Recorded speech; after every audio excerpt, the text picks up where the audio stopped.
Hello, Steve. Hello, Jill.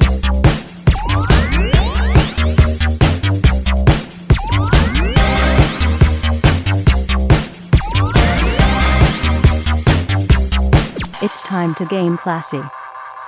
Steve is back again. Just for the taste of it, Diet Coke. Oh, we're going for like late 80s, early 90s advertising. Yeah, that's what I was thinking. I feel like chicken tonight, Yeah, there you go. Your fresh breath goes on and on while you chew it. Stay by a little longer. Make it last a little longer. With your Give your fresh breath lung, long, less freshness with Big Red.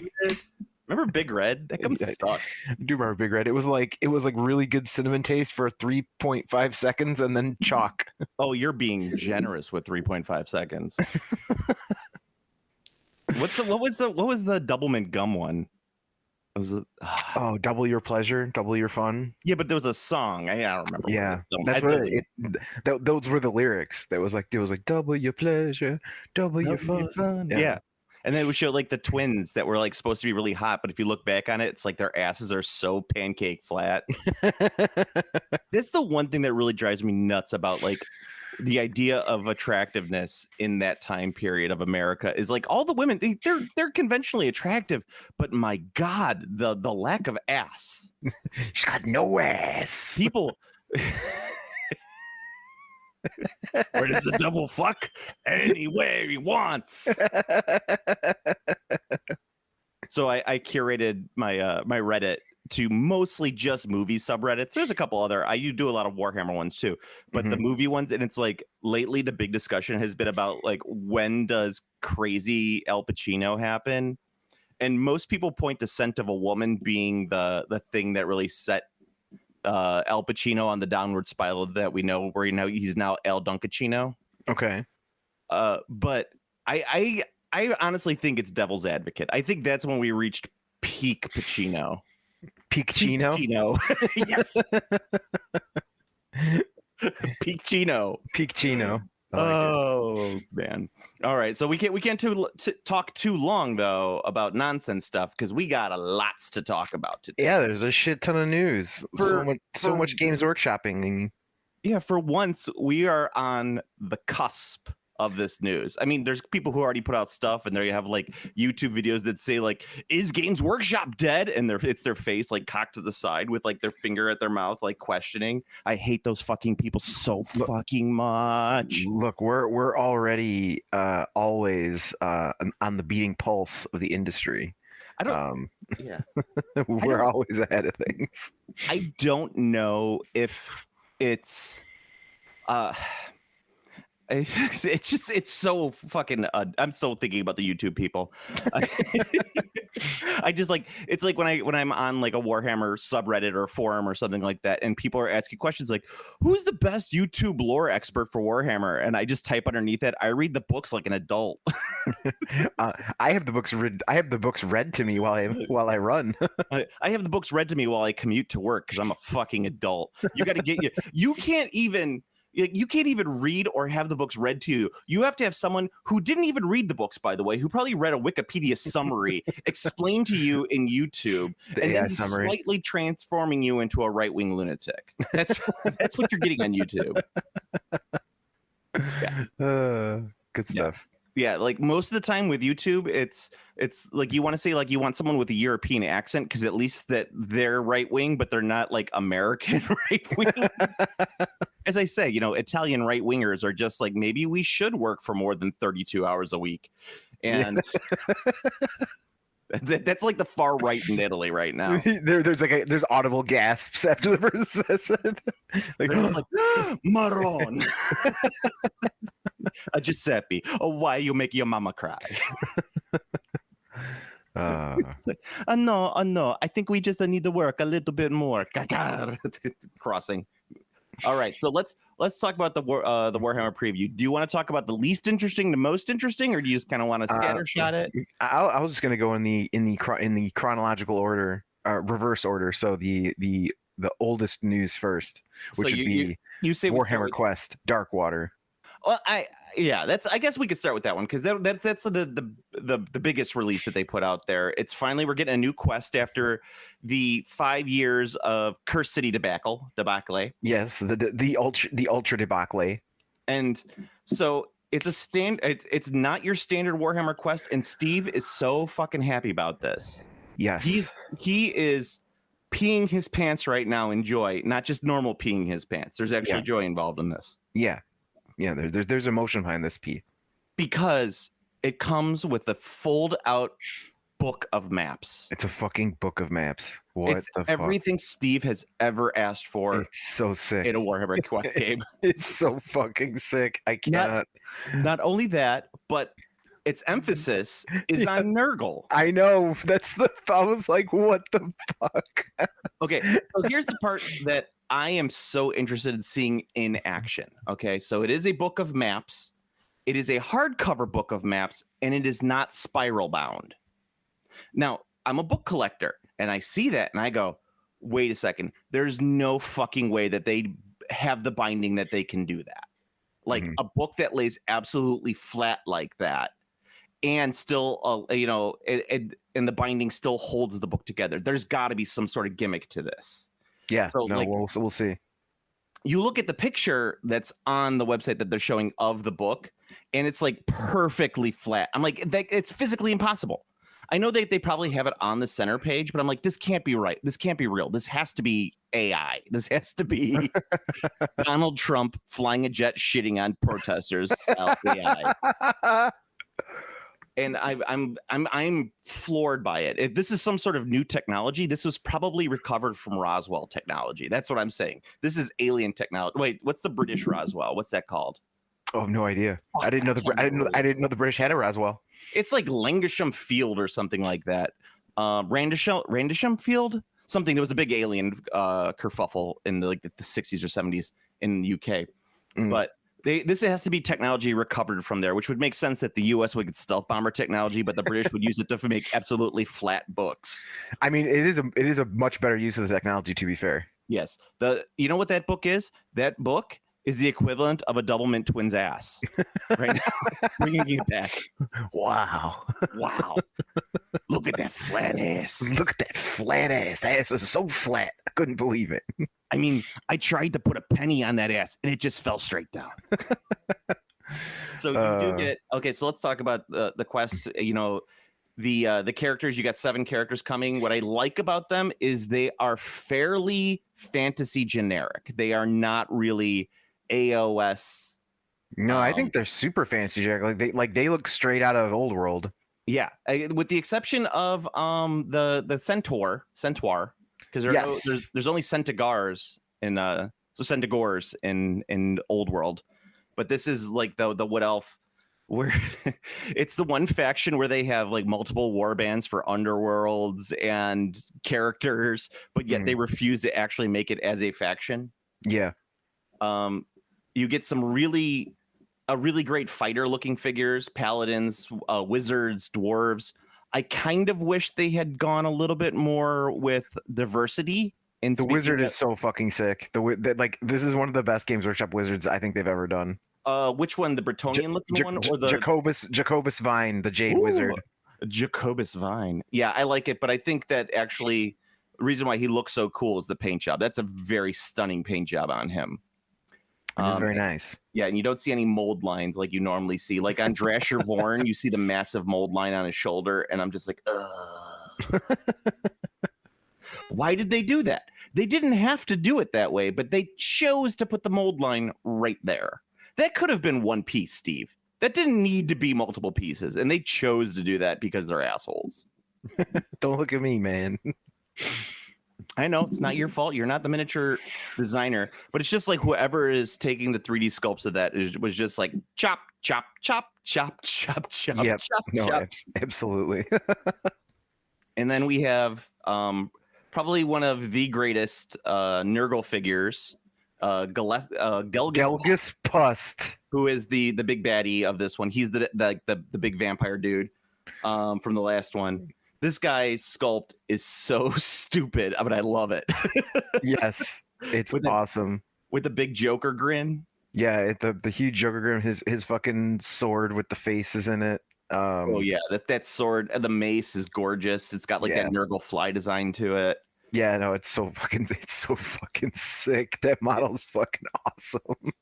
But that's not. But the thing is that right next to it you get Belga the Cyst Witch, and that's a fucking fantastic looking model with that big grub. Yeah, that's yeah. carrying her. No, that is her.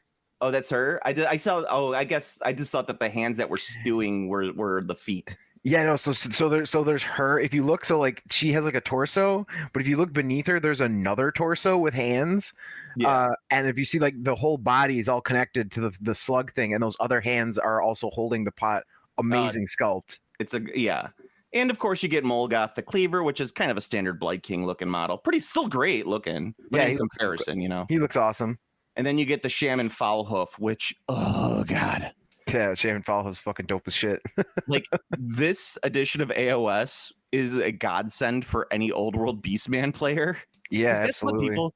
You can use old and AOS models in the old world. No one's saying you can't. It's true. But then you get the Cankerborn, which are amazing sculpts. A little busy, but I really like them. Yeah, they're fucking cool as shit. I like it when models have like shit piled onto shoulders, like the like the trolls, like the AOS trolls or the big cow thing. Even though I don't like the cow thing, I like the fact that it's got mountains on its shoulders. Oh yeah, the mountains on the shoulders are dope. Yeah. You get the Blight Templars, which are of course just standard Nurgle dudes, but look fantastic. And then you get the two things that I think sell this box more than anything, which is the Pox Wretches and the Pestigors. Yeah, absolutely. One of the things I really loved about Curse City was I loved the zombie models. The zombie redesign I thought was fantastic, beautiful sculpts. The skeletons I was okay with, you know, the kind of weird Romanian style skeletons, armored skeletons. These I think fit the Nurgle narrative so well, and Nurgle doesn't have any sort of like Marauder style. These are the best Nurgle Marauders like anyone could have ever asked for or hope for. Yeah, really. The Mire Kelpies, which I think are really cool. Those are just fun for D&D. I'm going to use the fuck out of those for D&D. Yeah, the Mire Kelpies are dope. Yeah, and I'm looking at. Then they have the book, which I'm still like, you have to sell me on this book to see there's no way that it is that flat. I'm sorry, I don't believe it. But I mean, I'm not saying that I wouldn't believe it if I saw it. Like I'm not hoping it fails. I'm hoping that it is. It's real. I want it to be real. I want to believe. Yeah. And of course it's quest. I'm interested in seeing how this quest works, as opposed to the grow version, the growing map version that we saw that we've done for the last 3 editions. I imagine like looking at the map, I think it's gonna work like Shadespire. I think you literally like deploy and shit on the map. You know what? I was just thinking that because of the hex-based grid that it's based on, it's probably gonna use very, very similar mechanics to Underworlds with its movement and things like that, which would be great because I think that that's really cool. Yeah, it's dope. Yeah, so combining the Underworld's kind of engine with so if you look at one of the pictures, you can kind of see some stat cards going on with it. It's not a great picture, but you see like there's like a track on the side for one of the characters. So obviously that's probably a wound tracker or something similar. But it would be interesting if they have a kind of, I don't know, like Shadespire does, like with an inspired system, because Underworlds has an inspired kind of system, and Quest has a system that's kind of like inspired or uninspired. Like after you get a certain number of kills, you flip your card. But it would be cooler if there was more like scenario based ways of upgrading your figure. Like, okay, so you're taking the knight gets inspired by doing this, and the wizard gets inspired by doing this. Yeah. So either way, I'm super stoked about this game. I already talked to my contacts at Games Workshop. We're gonna get a pre-order going on that. Nice. I mean, because this is all I'm ever gonna buy from Games Workshop ever again, is literally just a nice self-contained box set like this. This is everything that I would want, and I think it's everything that you would want in a game. Yeah, no, absolutely. It looks so fucking sick. Yes. So I mean, I don't know if there's much more to say about it. I do like the furry guy, the bear. He's I believe he's the first bear daddy, leather daddy, but he's not a leather daddy. He's a He fur, doesn't have fur daddy. He's a fur daddy. Would that be what it is? The first fur daddy Yeah, that's available in Games Workshop? he's wearing furs. Yeah. Yeah. So Drasher Vorn, the rampaging beast, Yeah. which is fucking fantastic looking model. Awesome looking. Yeah, he looks sick as fuck. My thing is I think that the position that they photograph that model and because they always flatten the images so much is that his arms are actually a bit more appropriate and hunched back. So if you turn it to the side, you'd probably actually see that it's a really cool pose as opposed to a guy that looks like he's just got short arms. Mhm. I just got short arms. I can't reach. I'm a bear daddy, but I can't give hand jobs. Oh, Brock Sampson, he's here again. oh God. Oh, my stanza. Get to the stanza. Hurry. Oh no, my stanza. I missed that show. I like how that show. Excellent program. I like how that show got canceled, and it was the only reason why it was still on the air was because the previous head of Cartoon Network was like, I love this show. You guys could do whatever you want. Take 5-6 years in between seasons. I don't care. Mhm. And the new guy came in and he was like, no. Okay, so I'm just gonna go in order now off the Warhammer community website just because it's easier. We got new Captain Titus models because you knew that was coming. Like all the figures from Space Marine 2. I like them. I think they're all really nice. I like the non-Space Marine models way more than I like the Space Marine models. Oh, like just the Imperium people. Oh yeah, that's my bread and butter. Like that type of shit. Like, oh, this is so cool. Yeah, they look pretty cool. Yeah, the Psyker looks fantastic. He looks like a mixture of Peter the Grand Moff Tarkin. I can't think of his name. Peter Cushing. Peter Cushing. He looks like a mixture of like Peter Cushing and Marty Feldman. I love it. And yeah, all the other characters are great too. I love that they just look like things that. So I think one of the things that really makes Space Marines kind of boring is the fact that they are all just big dudes in Space Marine armor. Like I would like it if there was more like auxiliary. Like you could take Ultramarines auxiliary, which is just like some dudes that look like Imperial Guardsmen in Ultramarine livery with some of these looking dudes. You know, right? You can do that, but people who take allies in Warhammer games are weak. That's what I always say. No way. I think that's cool. I think it's cool too, but you're weak if you brought it on the tabletop. I disagree. I think it's fun, and it's that as long as you're not doing anything cheesy, I think it's cool. Yeah, that's true, I guess. And then they got a couple new Necron stuff. They just look like Krons and a new Nightbringer. But the new Nightbringer was spoiled already, wasn't he? I don't think so. I've never seen this mini before. Yeah. The it's a really nice mini. I think it's very indicative of most centerpiece figures that Games Workshop has done in the last 5 to 10 years. Yeah, where it's like, oh, he's really tall, flying on a bunch of shit. Like, okay. Yeah. Good luck transporting that, but yeah, go ahead. I mean, it looks cool. Well, just wait for Games Workshop to release their centerpiece figure carrier, which is a box that carries one figure that you'll have to pay $75 for. $79.99. $79.99. And I think that was it. Oh, the 500 Worlds, which is pretty much the end. One of the end of this edition of 40K book set that they're gonna have, and the end cap. Yeah, the end cap book set, which is like we made so much money off Space Marine 2. We're gonna start. It's like Gilliman and Kato Sicarius is just it's Andy dropping meme. Andy dropping Woody meme where he's just like, I'm done with you. I don't want to play with you anymore. I don't want to play with you anymore. Yeah. Couple new figures. I kind of like the Tau figures if you see them. I like they look sick. On them. They look sick. I really like the Tau aesthetic, but I don't know. I just can't do it. Here's another thing, Steve. Someone in the paint studio for Games Workshop loves painting cream color because almost every fucking figure that's come out in the last 5 years from 40K has cream colors on them. That's true. It's so obnoxious. I do like the Tyranid Prime. And I like that it's got an old school paint job on it too. Like, Yeah. the guy who painted this probably worked in a Warhammer shop when the Tyranids got dropped for whatever 5th edition. Yes, Because that absolutely. is that 5th. That is the battle. No, that would be Battle for McCrag was 4th edition. No, yeah, McCrag was 4th.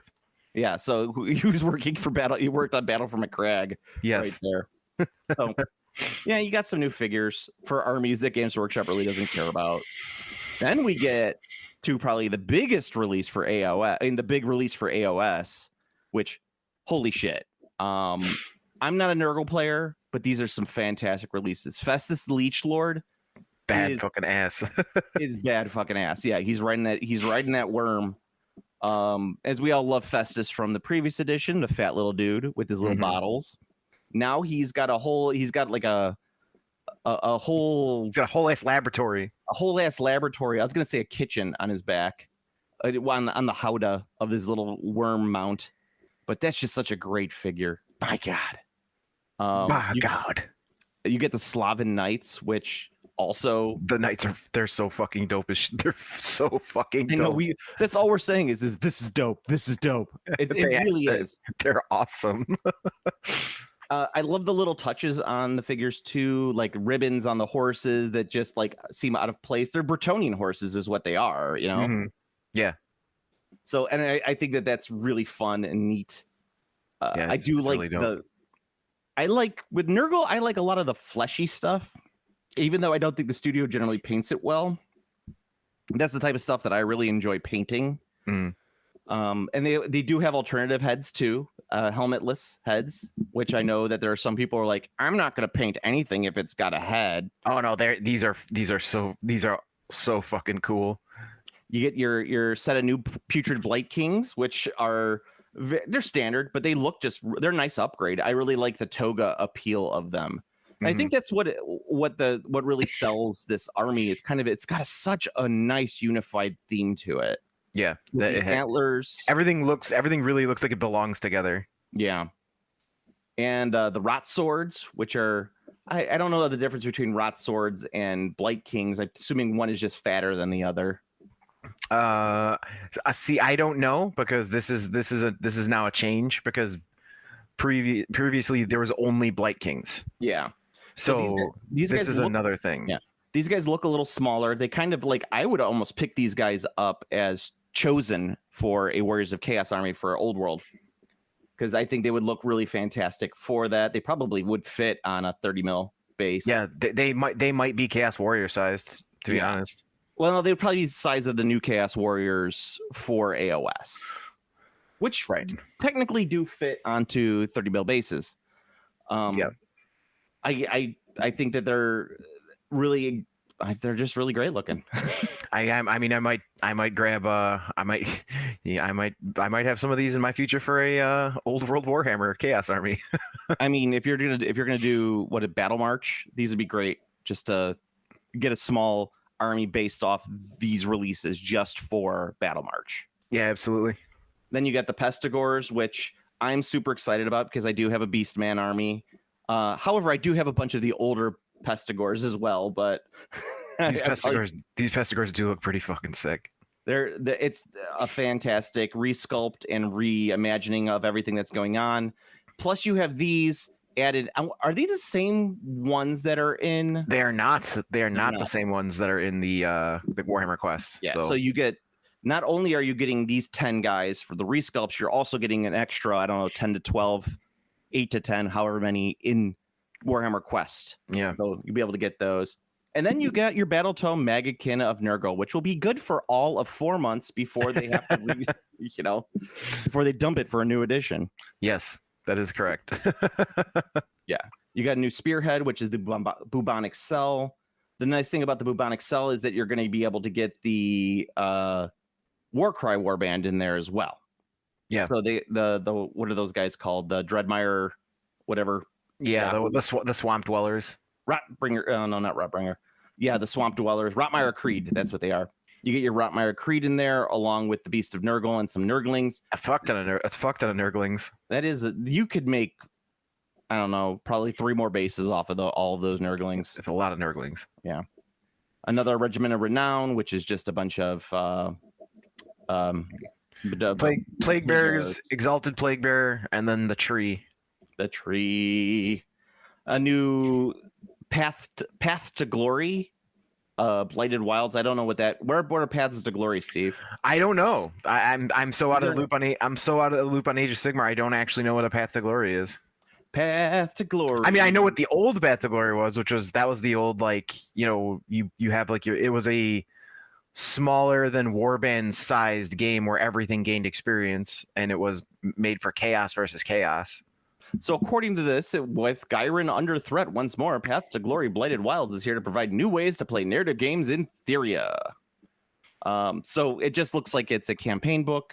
Okay. So this will have new rules for this will basically be the new meta game then, because it'll have, like, infantry have this, that, and the other.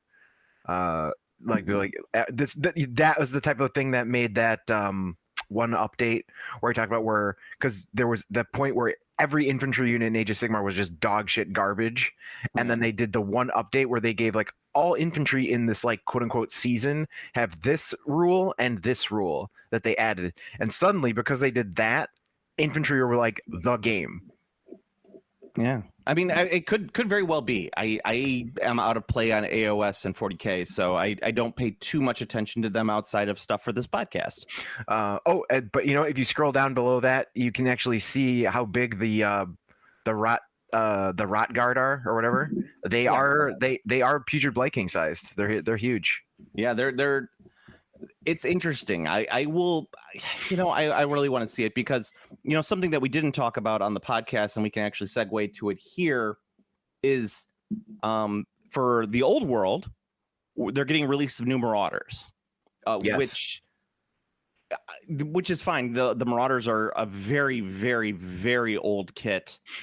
They don't go back to 5th edition, I think. But they do definitely go back to early 6th edition. Yeah, for Fantasy. So that's like early 2000s. I think they were the new release for Chaos at that time. For Chaos, because they were the new release for when Chaos was, like, because I remember the book that had the goofy Chaos Warriors, like the thick Chaos Warriors. Thick. The Scoliosis. The Scoliosis Chaos Warriors were in the same army book as those plastic Marauders. Yeah, that's true. So yeah, I think it was early 6th. I would, whatever have you, because I think in 5th they were still using the metal Marauders at that time. Yeah, no, it had to be the earliest 6th edition book, because the early 6th edition book is the only time the Scoliosis Chaos Warriors were with the plastic Marauders. Yes, because the new Chaos Warriors got released for Storm of Chaos. Yes. Storm of Chaos. Storm of Chaos. Chaos. I actually got a bunch of the old Scoliosis guys. I got 40 of them at the Bazaar over at Grognard's for like Bazaar. I was so excited about that because I've been looking for that set for a while. Nice. Yeah. The only thing I'm missing from that old edition that I really like would be some of the Chaos Knights that were using the parts from that plastic kit. So yes, multi-part Chaos Knights. So, like, I'm looking for a set of 5 just to do like what I would like to do is a battle march army of Khorne based off of those figures. Oh, that'd be dope. And some old Hammer stuff that I have and things like that. Like, I got the old Arbol the Undefeated mini, which is one of my favorite, and I've been looking for an excuse to paint him. So it's coming. That excuse is coming. A little Arbol the Undefeated army would be pretty fucking rad. Yeah. You got you're talking about the super old one, right? With, like, where he's, like, super big and chunky. Yeah, he's riding the giant Fleshhound of Khorne. Yeah. Nice. Hell yeah. Yeah. I have almost all of the figures from that Chaos book where they had all the special. I think it was 4th or 5th edition. It's one of my favorite books altogether, but I have almost every special character from there, including the only one that I'm missing is really the Engrim Horseman on his 2-headed dragon. That's the only one I'm missing in metal. I have a resin version, but I do not have a metal version. And actually, I'm not going off on a couple tangents on tangents. I was looking at Paul Sawyer's Tale of Four Wargamers Beastmen army, right? Mm-hmm. And so I was like, I wonder how many points that would be in Games Workshop. It is, if you cut down a couple pieces here and a couple pieces there, you can make 1,000-point Battle March army off of Paul Sawyer's Beastmen list, and it's pretty effective. I would highly recommend that as a fun 1,000-point army to play. That's pretty cool. Yeah, I know. I was feeling a little nostalgic, so I was looking through some old White Dwarfs, and I wanted to. That's pretty cool that like reaches through time like that. Yeah, it's not perfect, of course. I think actually, if you put it out, it'd be about 1,500 exactly. But if you narrowed it down, you could do about 1,000 points on it. That's pretty sick. I think it was 2,000 points when the game came out, or when that came out for 5th edition. So, oh God bless 5th edition. What a terrible game. It's every edition. what a frustrating edition to play. Yes. Like I could, like in reading the article, I was getting frustrated about the game just reading the article. It's such a great series, and they've tried to do it multiple times, but they can never achieve what that achieved. And you want to know the reason, Steve? I know. Tell me the reason why. Back then you had 4 gamers who were good painters, but they're good mediocre painters, right? So they're not like fantastic, but they're just good enough where you're like, wow, these figures look fantastic, but they're not good enough where you're like, I can never achieve this. Mm-hmm. And they did things with really solid, cool minis, and it was well thought out of why they bought what, because they were like limited by how much money they could spend per month. It wasn't by points; it was by dollars. Yes, and they would do stuff like, well, I went to this sale because they had buy one get one free, and I saved a total amount of money of this. And it's like, that is so refreshing. And so unlike these guys who are like, I'm gonna buy this unit of 30 guys right now and have them all painted up in a month. It's like, no, like these guys are struggling to get like 5 guys done. Yes, it's very realistic. But yeah, they are, or I failed to rank my Skaven properly, which happened to one of the guys. My Skaven don't rank right.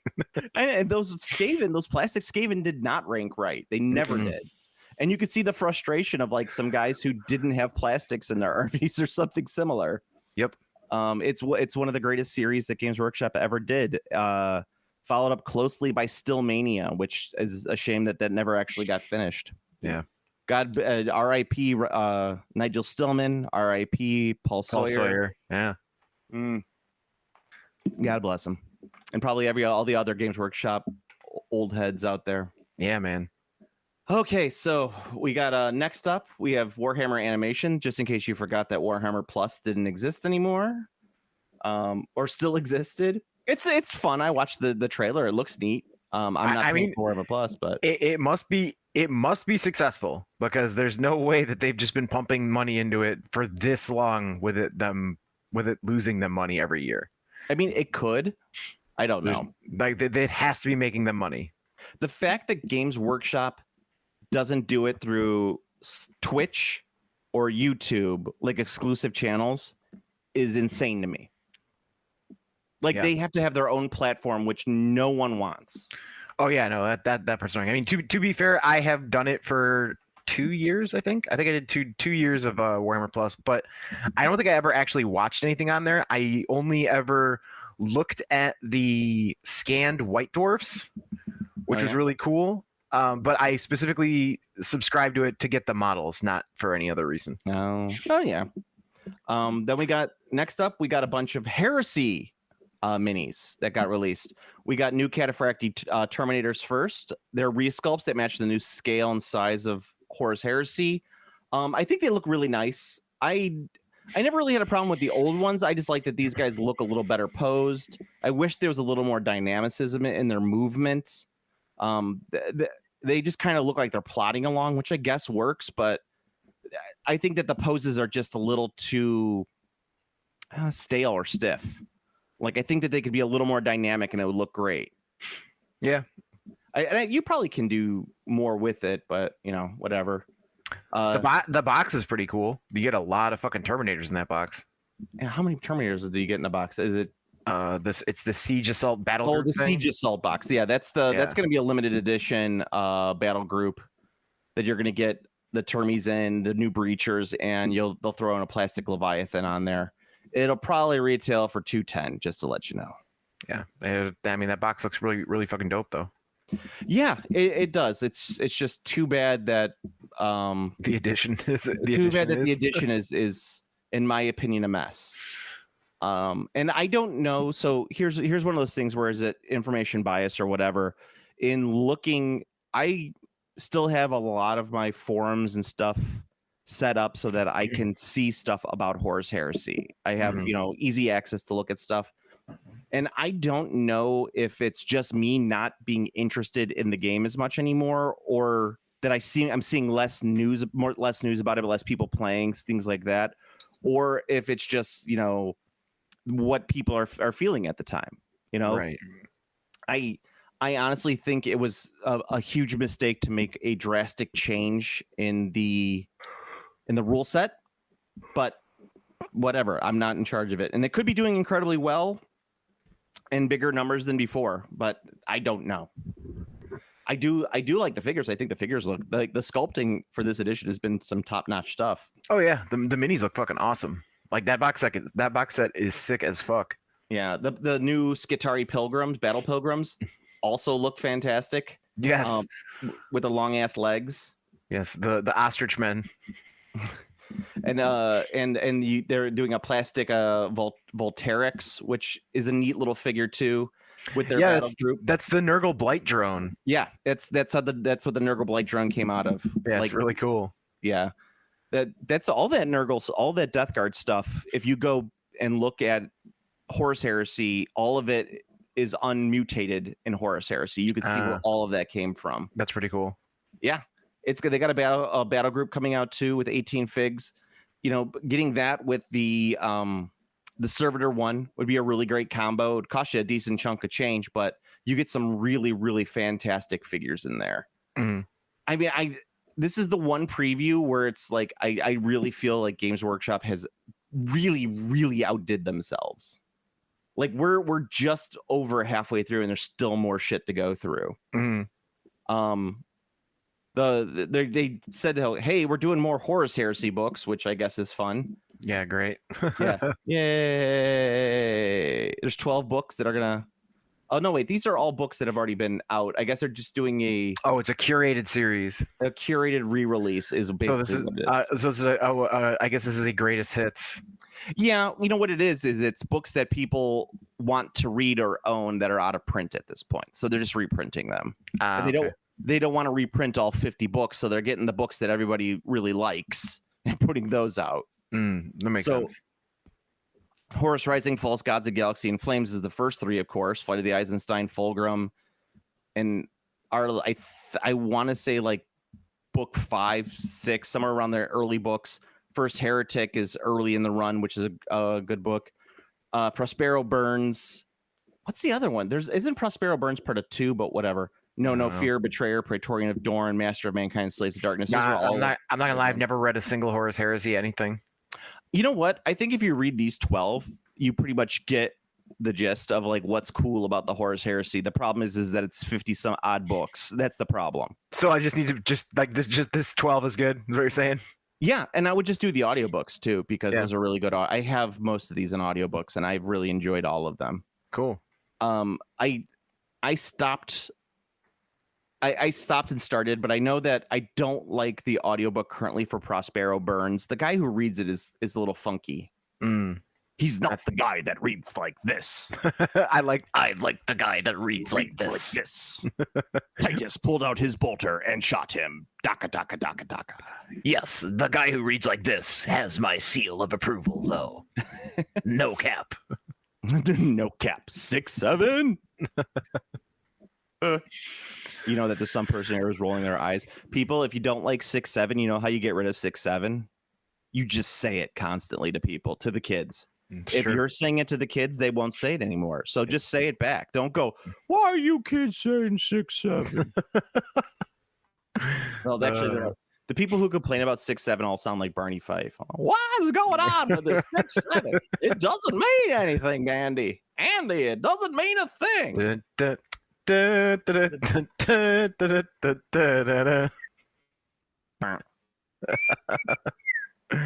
Fucking Andy Griffith. Yeah, and you know that like Barney's sitting there going in Mayberry going like, Andy, I just don't understand it. You know, little Bobby Sinclair, he's been saying it all day in school, and the school marm's been coming up, giving me a ring, saying you gotta put an end to this. And you know, Andy's just sitting there going, now, Barney, you know it's just a phase. It's gonna pass. You just gotta let it go. I can't let it go, Andy. I can't. And that's just what people are. It's 6-7. The backlash to 6-7 is Zoomers figuring out that pop culture is annoying, and or that like whatever's hip is annoying. This is their first like real taste of that. But it's hip to be square. Dun, dun, dun, dun, dun, dun, dun, dun, dun. So hip to be square. Hi, Paul. It's good stuff. Try to get a reservation at Dorsia now, Paul.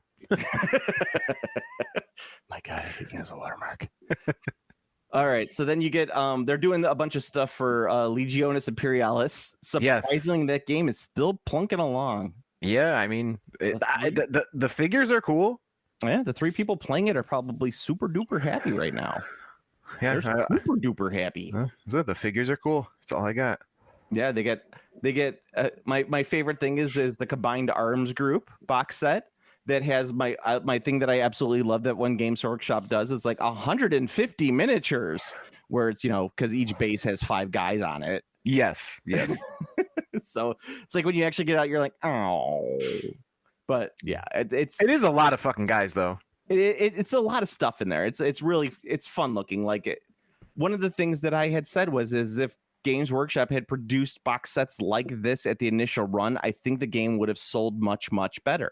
Yeah, but they for sure. didn't. They had that awful starter box set, which I put down as one of the worst starter box sets of all time. Yeah, really bad. So yeah, that's coming out, and then finally we're getting to the big news, which is all of the new Cathay stuff for the old world. Yes. This is exactly what I was talking about. Yeah, we kind of talked about this in a previous cast.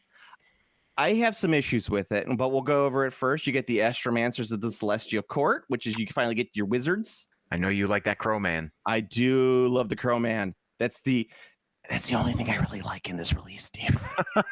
Whoa. Spoiler. That's crazy. Yeah. You get the Crane Gun team, which are just Skaven Jazales. Iron Hail Gunners, which are fine. They're just handgunners. Peasant Levy, which is fine. And you got your reinforcement set and a new Arcane Journal. So you want to know why I'm not a huge fan of this set, of these releases? Why? Because they're fucking boring. It's like, okay, why couldn't the Crane Gun team be actual cranes shooting guns? Why couldn't they be birdmen shooting guns? Because they're already in Total War Warhammer, and this is what they are. Okay. You know what you just said, Steve? you just said? According to lore, you're a lore guy now. Welcome to Team Lore. I'm Team Data. Team Data. It's Data. I still always say Data. I'm like Pulaski. Yeah, I am Team Data. You're Team Lore. Yeah, no, I think they're dope. I think they're really cool. I think it's beautiful sculpts. Peasant Levy is gorgeous, but it's boring as sin. Why couldn't we have monkey men? Why couldn't we have tiger men or bird men or just anything crazy and weird? Why couldn't it be something fun instead of just dudes? Is it because we're trying to please our Chinese overlords? Is that what's going on? I mean, the actual answer is literally just it's because everyone is expecting it to be what's from Total War. That's the actual answer. And it's boring. I mean, that's very well and good. I'm just saying, if they did release a thing that was like that off of the quote unquote source material, people would be like, "What the fuck are you doing? Well, why did you make these fucking why did you make these crane gun guys cranes? What the fuck is going on?" I'd be so excited if they were big old birdmen. Hashtag crane gate. Or why wasn't the the Astromancers? Why couldn't one of them be a Kenku? You know, why are we doing this? Why can't we have something fun? Why? This is why we're not allowed to have fun things, Steve. I know I'm sounding nitpicky because they are really pretty figures, but if I want to play an army of humans, I already have 2 full armies of humans that I can play, including a third one of Dogs of War if I wanted to. Now you have Cathay, which is a 4th human army. Granted, they have a different design style, but they're still just humans. I don't know. I agree. We need more non-human armies. That's true. I mean, it would be cool if the peasant levy were fucking monkeys, you know, or we got some food dogs, or we got some, you know, like, you know what, bird handgunners, like actual crane gun teams would be great because it's something that I've never seen before. I've never seen a bird army shooting guns, right? Outside of that Napoleonic fantasy game. Yes. Outside of Flintlock, I've never seen this. Yeah.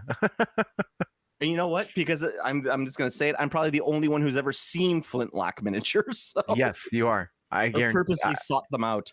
It is true. You're the only person in history who's seen Flintlock miniatures. It's a neat game. It's nothing I would play, but I think the figures would be great for something like Silver Bayonet. But that's just me. Now I'm getting off my soapbox. Play other games, sheeple. Don't play Flintlock. No.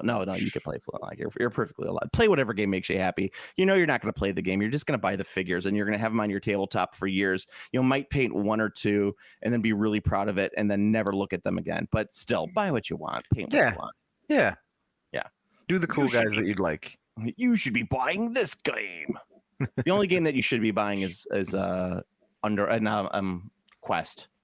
Oh, Warhammer Quest. Yeah, that's pretty cool. What is the name of the actual Warhammer Quest? I keep on wanting to call it Pirates of Darkwater. It is. I think it's literally called Darkwater something. Hang on, I gotta look now. Yeah. It's literally just Darkwater. Yeah. It's the Pirates of Darkwater. How does the Pirates of Darkwater theme go? I think it's just instrumental. I don't think there's any vocals. But I can't remember how it goes. I have no idea. I don't remember. God, that show was so fucking good. It was that show is one of those great 90s cartoons where it had no right to be as good as it was. Mm-hmm. And if I remember correctly, the story is incomplete. Like just straight up, like they need an actual another season to conclude the story. Can you hear it? Oh, I can hear.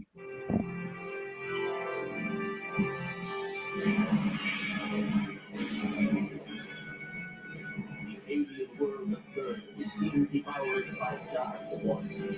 Only Ren, a young prince, can stop it by finding the lost 13 treasures of Earth. There it is. Yes. Inside is an Oh, it's so good. I miss it when cartoons were good. When there was action adventure cartoons, let's put it that way. Like Conan the Adventurer, Conan, warrior without fear. He will beach down and take your pants off. Get the shit out of your face, but he won't stab you because it's a children's cartoon. Crumb. Well, that's the best, is because he would defeat the Snake World men by putting his magic sword near them, then they would get banished to the snake dimension. Yeah, that's how Conan would not. That's how they got around Conan not killing things. Steve, how would you banish snake men to the snake dimension? You know what? I'm going to trust Conan on this one. Yeah, you put your sword nearest to them. Yeah, you're right. You don't actually have to get close enough to stab them. You just have to get close enough to banish them to the snake dimension. That is a win-win situation. Fair enough. Yeah. Fair enough. It's because you know what? I have no reference on how to banish snake men. Yeah, no, you're right. I mean, that's true. Conan must be the expert here. I know people are gonna they're gonna be like, well, we have this cartoon, which is great fantasy adventure. It's like, I need more. I thought you were saying, well, this is actually how you banish snake men. Oh yeah, we'll also get that one. No, there was there's some decent cartoons now, but what I want is my adolescent male fantasy cartoon, adventure fantasy cartoons that are non-anime, because anime doesn't count for this. Exo Squad. Yeah, I want my Exo Squad. I want basically my He-Man. I wanna see like Yeah. I want to see my homoerotic. There's a fine line between homoeroticism and adolescent male fantasy. One of And them you know was what? named Ram Man. Fisto. We have Fisto, Steve. Fisto. I fisted him till I can't fist him anymore, you man. Yeah, he fisted until he couldn't fist any couldn't longer. Fisted. I do. I love my He-Man, but he fisted to the very last. he fisted to the very last. But yeah, there was something special. There was a magic moment in the 90s, and now it's gone. But you can recapture it through AOS. There needs to be more like armorless Stormcast. I think that should be the next thing, is like Stormcast who are like naked fighting. So all big right. buff dudes in loincloths. Yeah. No, I'm down. I'm down for that. Yeah. I think that would be fun for another edition of AOS. Mm-hmm. If they're looking for new Stormcast things to do, just have like completely shirtless or armorless Stormcast running around. Loincloth Stormcast. Loincloth Stormcast, or no loincloth Stormcast. They can be if- smooth like if they're really brave. yeah. Cowards. You Release cowards. naked Stormcast, you cowards. Jesus. Yeah, go to the meme of me standing out in the rain outside Games Workshop shouting cowards. Cowards! I know who you are. I know who you are. They're like, is the guy screaming about naked Stormcast again? Yeah. Is this the third time this week? Does he have a job? I think this is his job. Yeah, so there could be naked people. Getting back to what I'm saying, there could be naked people in the cafe. But they're cowards. Games Workshop is full of fucking cowards. And then they had a couple new releases for Necromunda, and as we've said, yeah, Necromunda has the best figures. they're so fucking sick, dude. They're so good. The Palanite Justicars alone, which is not even like the cover image is this dude, Azostium Aranthus, the Divine Prince, in his gold ass armor, which is a fantastic fucking figure.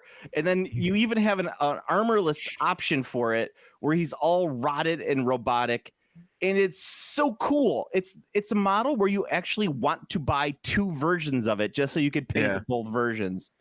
And then they have the Palanite and the Palanite Enforcers, which are also just fucking fantastic. Like, if you're playing a sci-fi RPG skirmish game, these figures are what you want. Yeah, they're awesome. And then you got some new squats. New squats, which also have a cream armor pattern on them. So yeah, and then the other one had this like teal and then cream, or what is it? It's like a teal. Yeah, it's like an aquamarine, maybe. I don't know colors. Slate. That's not slate. Isn't that slate? It's like no, slate's like gray. Oh no, this is like shadow gray. No, there's a. I'm trying. I'm fumbling through them because. Okay, so if you want to, there's a P3 paint. There's a P3 paint that is this color.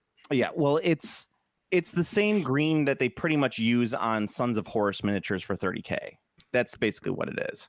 Yes, it's very similar to that. Yeah, I have a mix that I made years and years and years ago when I was doing my Sons of Horus that I actually still have in like a nice, like a squeeze bottle, because it contains like 4 different color paints that I had to mix together to get that specific color. It's almost Troll Blood Blue from P3. Well, let's pick a paint line that people actually use, Steve. Hey, it's back, baby. Yeah, but I'm saying that people actually use. Well, they're going to start using it again because now it's back, baby. Sure. That was the whole point of me saying the whole "it's back, baby." Absolutely, bud. Absolutely. Great job. Great job. To be honest, I am interested. I am interested to see its market performance, because the Kickstarter was a resounding success. So I'm interested to see if that actually pivots, I guess, into like market sustainability for the P3 line. Speaking of painting, have you picked up any of those speed paint markers yet? I have not gotten to use them yet, though, other than the metal one, which is fantastic. The last 2 times I went to the stores, they didn't have them. Great. So whatever, we'll see. I just wanted to try out the gold one for trim. This one only has a silver one. This only silver one. Okay. Yeah. Well, we'll see. There will be a gold one later, but this current set only has a silver one. Well, we will see. So that's the big workshop news. A lot of cool stuff. Not a lot of disappointments, but like the disappointments that I have are my own hang-ups and bitching. Like there's no problems with the figures, there's no problems with anything that they're releasing. It's just my own hang-ups and like wishes. So keep that in mind. I have matured, so my own opinions don't really matter. I've come to that conclusion. The other stuff that I did want to talk about, some of the stuff that we missed from the last time because we didn't record. The new Blood Bowl release popped out. It looks fantastic. They're doing the Bretonians and the Undead for that. I'm not a huge Blood Bowl player, but I appreciate Blood Bowl for what it is. I like if this might be the thing that gets me to buy a Blood Bowl box, to be honest with you. Oh, is it the Undead? Just I mean, it's the fact that it's Bretonians versus Tomb Kings is kind of just like, man, I kind of really want that box. It's I appreciate it because it is a really it's just really well. It's like it's a box of love is what it is. Like you feel the love and you push out the jive. I also the Bretonians in the put up your dukes pose is fucking hysterical. Put up your dukes. He's legit in the fucking straight up like he's like doing the like I took three years in boxing at Yarnum. I'll box your ears there, gentlemen. Yeah, they're straight up doing it. It's awesome. Yeah, and it's Blood Bowl is a very it's the epitome of beer and pretzels. Like if there's a scale of Games Workshop games where it goes like beer and pretzels to insane technicality, Blood Bowl is definitely on the far end of beer and pretzels. Yeah, game, absolutely. If you're looking for a game that's not swingy, don't play Blood Bowl because it is the swingiest game you will ever play, but it's designed to be that way. Well, I mean, I can't speak to this edition. I've never played it, so I don't know. But I mean, they're always. What I do also like is that they have one of the things that I really liked about this edition is that it comes with the game tokens that literally comes with the same type of like 3D printed shit that people have been selling on Etsy for years. Yes. When it comes to games, so it's like the people who buy the legit one, it's kind of like, well, unless it's cheaper than the 3D printed one, I don't know if it's worth it. Yeah. And Blood Bowl is really great for having Gugas and doodads that you can buy attached to it. Reference cards and different pitches that you could play on. That's all fun stuff. It's got a lot of those little gubbins that people love when it comes to Games Workshop games. No, it's great. It's great.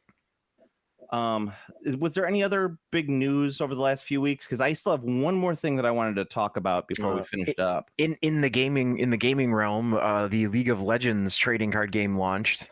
And did it launch to the stratosphere or did it launch to the stratosphere? Oh, yeah, it is. It is like one of the hottest games ever. Is it a hot ticket? It's a hot ticket item. Riftbound League of Legends trading card game. I don't like flapjacks. So yeah, apparently there's a very, very large response to it. So, oh, that's neat. Yeah, that's been the big news in the gaming world. The big news, because there's good news and bad news. Yeah, so that's just the big news. Oh, okay. I'm whatever. it's League of Legends, which has such a toxic reputation. Yes. That every time I hear League of Legends, I'm just like, well, these are people that I don't want to be associated with. Yes. I think a game that's just as big as that is like, there's just no way you're not going to get a toxic. No, you're right on that. You are 100% right. Because the amount of people who play League of Legends per day is like astonishing. Which is insane that that's still like that. It is. Yeah, here we go. So monthly, over 117 million players. Ooh. That's crazy. And then daily, more than 11 million players daily. Okay. That's daily players. That is a absolutely I don't even know. I don't have an adjective to to properly describe how nuts that is, numbers wise. Yeah, I mean, it's pretty insane. It's like a cultural force at that point. Yeah, I mean, it's worldwide. It's not just the U.S., but Yeah, no, absolutely. yeah. With that level of player base, you're gonna have that rule, that like 5% rule, or just like out of every group of people, 5% of them is just a dickhead. Yeah. But then the bigger the pool of people, the more that 5% is a larger number. Yeah. Well, but it's not only that, but I also think that I think League of Legends, because of what it is, skews a little bit higher in the douchebag levels, like because it is a MOBA. It's an online game, so you have gamers attached to it, first of all. Yeah. Who are usually, I'm not saying totally, but the vast majority is adolescent male. Oh, for and sure. They're the most obnoxious group, and The because most oppressed group of them all, yes, gamers. you have adolescent male gamers. And it leads to one thing after another. These are people who watch Warhammer lore videos. It's like that type of person. But I like my lore video. Well, go out and read a book like a fucking adult. Way to do the callback. Oh my God. I actually said that when I said that to someone, person got mad at me. Like, I don't have time to read books. And I go, then you shouldn't be involved in any of this. Nice. But the other workshop thing we talked about a little earlier with the re-release of the Marauders, there was Basegate, which was probably going to be the basis of our last podcast, which is the fact that Marauders were released and they are now on 30 mil bases after being on 28 mil bases since the beginning of the old world, and people are losing their minds, including me. I was very upset that they're doing that. I think it's not because of. The only reason why they're on 30 mil bases is because the sculptor didn't realize that they're supposed to be at 25 millimeter bases. And so they're like, well, we're just going to change the rules. Have they officially changed the rules in their base size? They did confirm that the new Marauders are on 30 mil bases. Now, they could specifically say when they released the Marauder Arcane Journal that Marauders could either be on 25s or 30s. I'm assuming that that's what they're going to say. Because I think that, if I'm not mistaken, I believe that's the exact way it works for Beastmen. Because Bestigors should be on 30. Because Gores should be on 30s and Ungors should be on 25s. Yeah. But I believe they have you could just like swap intermittently. They like, because of the way the characters are, they're just like whatever, put on whatever base you want. I believe that's a thing. I might be wrong. Well, I mean, that's the rule for giants. It's the rule for dragons. They're variable base sizes. Mm-hmm. I like the idea of Marauders being on a smaller base because I think aesthetically it looks more pleasing to have them on smaller bases while the Warriors are on larger bases. That's a big deal for me. The new Marauders are huge, so they're going to be almost the size of Chaos Warriors. Yeah, they are gigantic. That is one thing I did notice. Their frames are quite large. And I also think it's interesting that they resculpted the Marauder Horseman, which had just had a resculpt in 8th edition. That was the biggest surprise. Yeah, everyone was like, "Oh," but I think they just did that to match the aesthetic of the new ones. Yeah, which is fine. I mean, it's nice that they did that. People who people are going to buy what they want to buy. So I have my old 6th Ed Marauders, plastic Marauders, all built out, ready to go, ready to get painted. I just want confirmation that I could leave them on the 25s before I start working on them. Oh, I guess I should have read between the lines. Now that I'm looking at this, it says new miniatures means new unit profiles, and they arrive courtesy of a new 48-page arcade journal. And if you look down there, it says alongside rules for your Marauders. That means that yes, this is probably not. This is actually like. This is invalidate gate, because that probably means that these are going to be a new type of Marauder. We'll have to wait and see, because it could mean that they're just changing the profile to say 28 or 25, or adding new weapon profiles, adding new weapon capabilities, adding new sub rules, this sort of thing. We don't necessarily know what it means. Yeah, we will see. Yeah. But that's interesting. I'm over my initial disgust right now, but but yeah, it's nice to get new stuff. That's the fun thing. Yeah, they especially because I'm dope. currently working on Chaos. Yeah, the one thing look awesome. The one thing I want to know is, and I'm kind of surprised they didn't announce anything like that, is when are we getting our Marauder Chaos Mammoth? That's what I want to know. True. The mammoth has been one of the most requested. It has to be been one of the most requested plastic kits for fantasy. Has to be. I know. Well, I have a resin one from Total War, from the Total War rips that they had put out. And I love it. It's one of my favorite models that I currently have. I don't use I've converted it quite a bit, but yeah. So speaking of 3D modeling, one of the last things I want to talk about, and it's something that I can't ignore at this point. Yeah. So we've talked a bit about 3D modeling and its effect on the industry, its effect on Games Workshop. Some new technology has just come out. I did not just come out. It's been out for a while now, but it is shocking to say the least. So the last big leap in 3D effects on the miniatures was when people started using scanners, like dental scanners, high quality scanners, to scan old minis. And you got mixed results. You generally would have to be cleaned. There were a lot of people who were doing it and selling it, which I find to be highly, highly illegal. I hate that shit. Like, it's not because I hate capitalism, because I do, but I just, it's not yours, right? Like you shouldn't be doing that. The crazy thing now is there's a technology where you could take multiple pictures, just pictures of the miniatures from different angles. You upload it to a site and it creates a 3D printable file of those images. So let's say you have in front of you, I don't know what a bugbear, right? A D&D bugbear.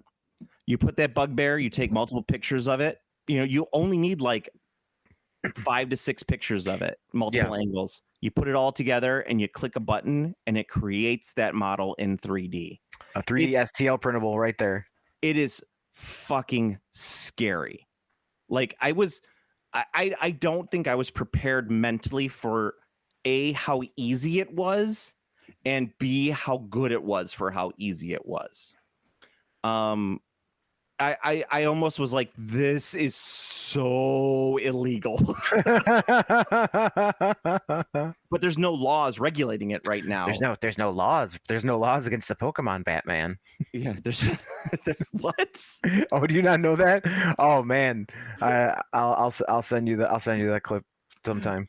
Yeah, it I don't want to say it terrified me, but it was like, this is, I can't even describe the sense I got when I was looking. It was like something so foreign that my body didn't know how to react to it. I was shocked. That's basically what it was. I sent you some of the stuff that I had seen, like just based off of the Darkwater release. So there's no minis released for that. Like, we don't have any of the minis. We just have pictures of the minis. And people were already doing that with those minis. And I was like, this is so wrong on so many levels. Yes. I don't know how else to describe it. But it's definitely something that the Warhammer community needs to discuss, or not the Warhammer, but like the miniatures community, gaming community as a whole, because there are some really, really good practical applications of it. And I was telling you, like, for example, if I got a mini, I don't know, like, let's say a Demonette. That's a great example. Juan Diaz Demonette. Those things were notorious for having claws that fell off because they were very hard to pin. So let's say I've lost a claw. Now those things, gone. You lost it at a tournament. Yeah, I lost it at a tournament. and now it's gone. And those things are expensive to find individually, so on and so forth. But like, let's just say I want to take a picture of it, upload it, and I can create that bit and put that bit back on. Yeah, it's not the metal, but it's going to be a great substitute for it without me having to spend, hundreds of dollars and wasting time to try and find this one specific piece. Right. Like, that is a great application for that technology. Even if you're not even looking at mini stuff, like let's say you're playing board games, like, oh no, I lost the race car from my Monopoly game, from my Lombardopoly game. I need to replace the race car. You could easily just, take a picture of the race car. There's thousands of pictures of them online, put it into the system, create one out of resin and print it out. Like, that is great application for that. Missing pieces, stuff like that. But the capturing of it wholesale, there's no way that you could regulate that, because the only people that can regulate it are the people who are putting out these websites that are doing it for you. If you download the software and do this yourself, nothing can stop you. Correct. It's insane. I don't necessarily agree with it, even though I am a very much an anarchist at heart. I don't think my brain is ready to accept this level of anarchy. I got more than I wished for, Steve. you got monkey's pawed. I monkey pawed it. And I wish those monkey paws were in the Cathay army. Sad. Many such cases. Sad. So yeah, it's just something very odd, and I wanted to just talk about it because I showed you some of the results, and you were like, "Fuck." Yeah. And I'm sure you guys can find it online. I don't condone it in any way, and I'm not just saying that because of podcast, and legalities and stuff like that. I think that this is, I want to say dangerous, but you know what? That just could be my exennial stripe showing right there, where I'm just like, I'm not ready to accept this level of technology yet. And not because I don't think it's applicable or useful. I think it's because I don't think there's any good real reason for it. Like, how is this going to help the world? I don't know if it will. Yeah, you got me, dude. I don't know. Yeah. I think it's one of those things where it's very much a, you can't put the toothpaste back in the tube at this point. Yeah, I mean that's basically what it is. But I don't know. Whatever. I'm just flabbergasted by it. Because I do so much 3D printing on my own that I've grown, and you were saying it too, like the resin, it's obnoxious to use on your armies. If you're building a whole army out of resin, you have to be very careful about it. It's not a good material for handling a lot.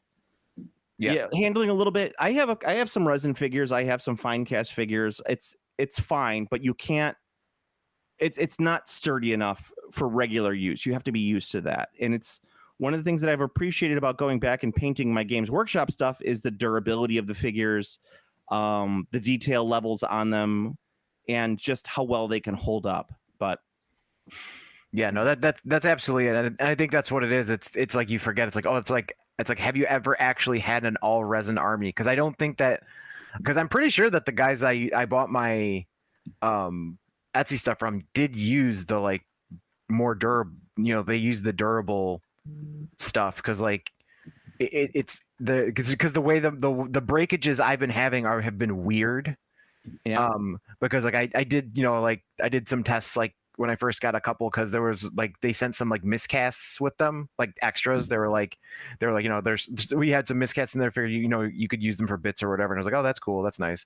So I tested the flexibility of the material with those miscasted guys, and like I mean it was like about as fragile as I would expect resin to be. So it didn't instantly break, but if I put enough oomph on it, it broke pretty easily.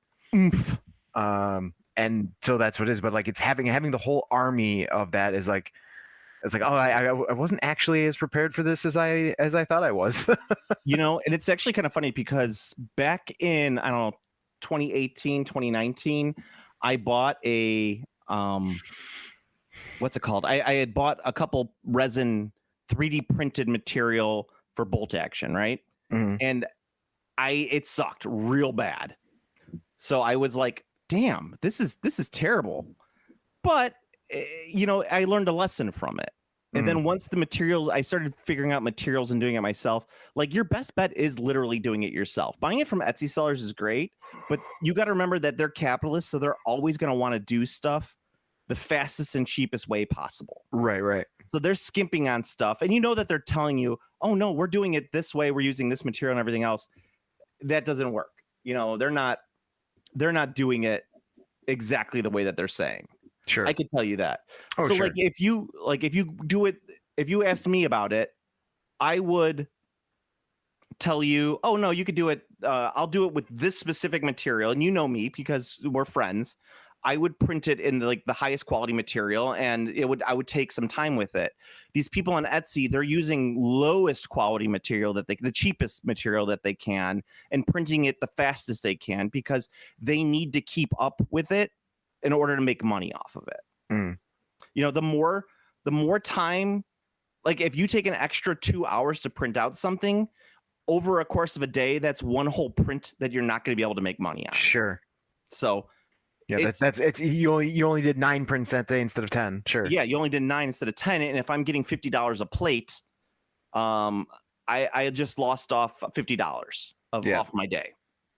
So that's something just to keep in mind when you're buying from these sellers. That's why I do recommend that if you want to print armies in resin, if you want to do like resin hammer, go buy a printer. They're not that expensive, and the learning curve is not that steep, and the material, it's like, depending on your situation, it's not that bad. So I should buy 10 printers and open my own Etsy store. You can. That's what people do. They don't make any money off of it because there's just not that much volume that people want to be buying in. But it's the worst thing about resin printing right now, I would have to say, is the smell and the cleanup, because it can get sticky, can get gross. You have to have gloves. You have to have a lot of isopropyl alcohol to clean it. Mm-hmm. It's not something I recommend for a person in a small apartment. If you have a house, if you have a garage, you can do that, especially if the garage is heated. But they do sell heaters, heat bands for your printer, so you could print out in the cold and the prints don't fail. Nice.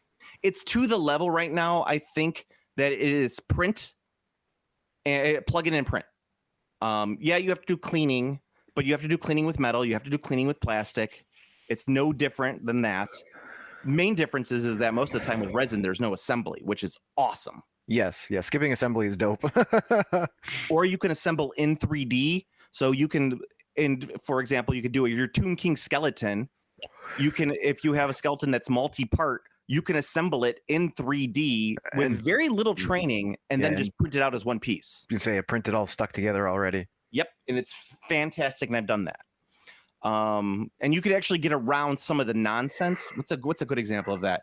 Like, let's say you have a guy with a handgun, right? And the way that the handgun sits, because of like the body, like say he's pointing the handgun, it sits funky on the body, and you hate that on the figure. It just looks weird. You can adjust it more so that it's the 3D pieces are touching, like are clipping each other, and it'll print out as one piece. Yeah, and you don't have to worry about it, and it's awesome. But anyway, that's all the news I really wanted to talk about. Basically, I don't know if there's anything else that we really need to talk about. No, that's it, man. We hit up everything. We did our jobs today. We did do our jobs. Yeah. Good gerb. Good gerb. Remember Homestar Runner? I do. I think we bring him up at least like once every 3 podcasts. Yeah. So if there's nothing else, so we can go to the Game Classy Facebook page. It's the best way to find the link to the Game Classy Discord, where we actually talk to our listeners, our fans, our gooners. I don't think we have any gooners. Do we have any gooners? Nah. There was one. I saw an image from the new Wicked release, and it said instead of saying it said go on, but there was no space between it really. So it just said goon. Goon. Made Yes, me laugh. yes, ma'am. You do the salute. Yes, ma'am. I don't really remember. Well, here it is. I'll put this up there. It says go on, you're free. So, but there's no space between go on, so it says goon, you're free. So I don't know if it's telling me that I'm free as a goon or I should goon because I am free. I'm kind of confused on the messaging here. Here, I'm gonna send it to you. Oh, damn it. Stupid internet not working the way I want it to work. I hate it. I hate the internet. But yeah, so the Game Classy Facebook page, best way to find the way to the Game Classy Discord. If you want to see more of my stuff, you can go on Instagram. I'm a Game Classy Joe. If you want more of Steve, go to The Discord. The Discord. The Discord is the best place to find Steve. He's been banned from all major social media platforms because of his comments about major right-wing figures in America. I'm on several watch lists. I'm a wanted man. Yes, I sent it to you, by the way. Oh, dope. All right. The best way you can help out the podcast is like, comment, and subscribe on the iTunes, or you could like, comment, and subscribe. Subscribe. You can Subscribe. on- Goon, you're free. See? She's got like a big purple dildo too. Oh shit, that's great. Feel free to post that on the Discord there, Steve. That's great. I'm gonna do that right now. I'm gonna put that in that's going right in the general chat. Yes, and you could, as I said, like, comment, subscribe on the iTunes, or like, comment, subscribe on the YouTubes. I think that's about it. So, you know what, Steve? We didn't talk about is the painting challenge for the next 2 weeks. What do it's your choice. What do you want us to paint? I'm so far behind. It's pushing you. Let's go a cavalry unit. All right, that works. I will be doing some Marauder horsemen, old school. A cavalry unit, yes. All right. Even though I am currently doing a musical right now, I'm in the midst of tech week and rehearsals, and I am physically dying at this point. I will get it done. Yes. So, Steve, until next cast. Rosebud. Yes. Rosebud, frozen peas, full of country goodness and green penis. Wait, that's terrible. Terrible. I quit. Just a handful for the road. Oh, what luck. There's a French fry stuck in my beard. The French. You ever see the Paul Mason wine commercial? I definitely have, but it's been years. Where he's too drunk to actually do it. Yes. The French. The French. Yes. All right, later. All right, later. Game Classy.